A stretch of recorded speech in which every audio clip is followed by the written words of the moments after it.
첫째, 현재 2회로 한정된 주택 계약 갱신 청구권을 임차인이 원하는 만큼 제한 없이 사용할 수 있게 하고, 또 지역별로 적정 임대료 산정위원회라는 것을 설치해서 적정 임대료를 고시하도록 한다. 만약에 통과가 됐다면, 혹은 앞으로 통과가 된다면 어떻게 될까요?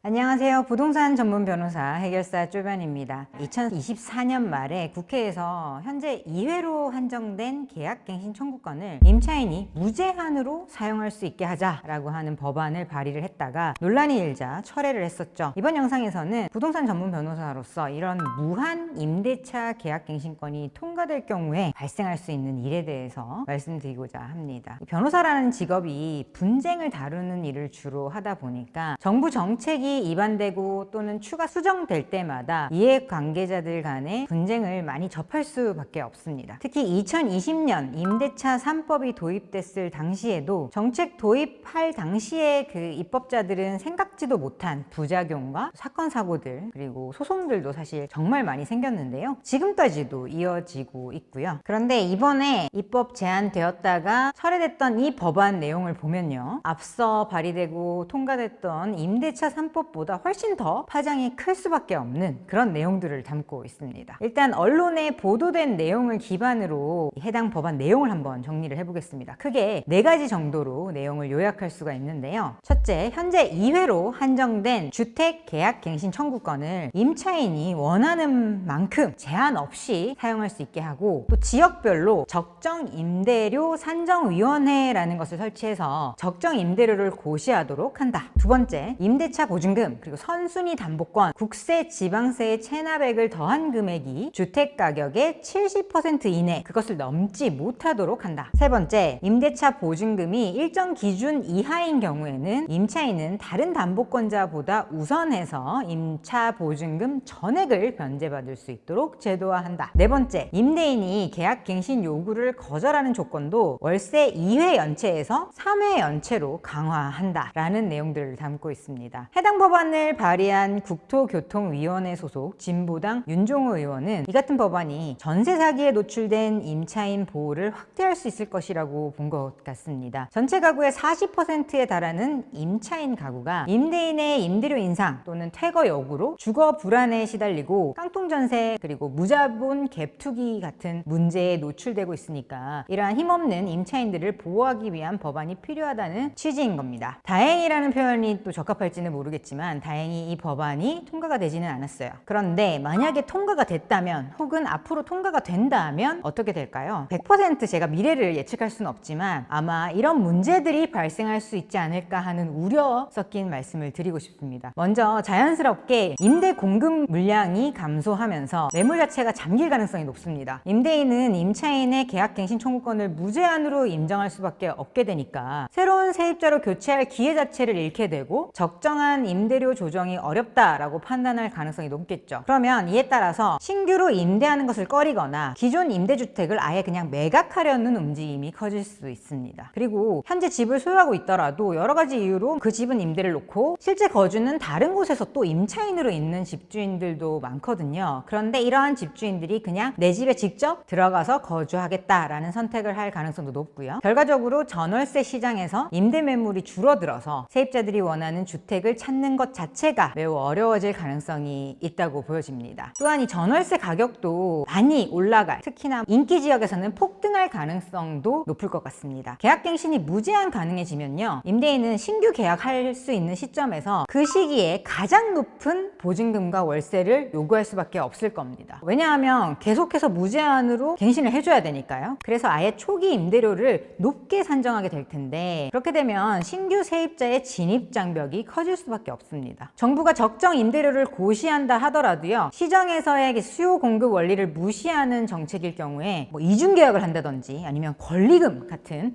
음성적 거래나 변칙적 거래가 늘어날 위험이 있을 수밖에 없습니다. 그리고 사실 이 법안은 헌법상 권리인 임대인의 재산권과 계약 자유의 원칙을 제한하는 부분이 지나치게 많습니다. 이 계약 자유의 원칙에 따라서 임대인은 일정 조건에서 세입자를 변경할 권리가 있어야 되지만 이 법안은 사실상 이를 지나치게 제한하는 것 같습니다. 주택은 개인 재산인데 국가가 임대 기간 그리고 임대료 수준 이런 것들을 과도하게 규제할 경우에는 헌법상 재산권을 침해한다라는 논란이 발생할 수 있다라고 보여집니다. 그리고 적정 임대료 산정위원회를 지역별로 설치해서 정한다고 해도요, 이 개별 주택의 특성과 시장 상황을 잘 반영해서 각각 주택의 가격을 결정할 수 있을까요? 관주도의 임대료 조정이 현실을 반영하지 못하게 되면 실제 시장 가격과 괴리가 생겨서 가격 통제 실패가 발생할 가능성이 크고요. 장기적으로는 임대료 규제 자체가 신규 주택의 공급 감소와 시장 왜곡을 초래할 가능성이 있을 수밖에 없습니다. 이 시장 전체의 관점에서도 장기적으로 이 임대 수익 자체가 줄어들게 되면 임대인의 투자 매력이 감소하고 이는 주택 공급 위축으로 이어질 가능성이 높죠. 주택 공급이 줄어들게 되면 결국 전월세 시장 전체의 불안정성이 커지고 실수요자들의 부담이 증가될 수밖에 없는 구조인 것 같습니다. 네, 이렇게 오늘은 무한 임대차 계약갱신 청구권이 통과될 경우에 이런 문제가 생길 수 있다라는 노파심에서 말씀드린 내용이었습니다. 앞으로도 실생활에 도움이 되는 부동산 법률 정보를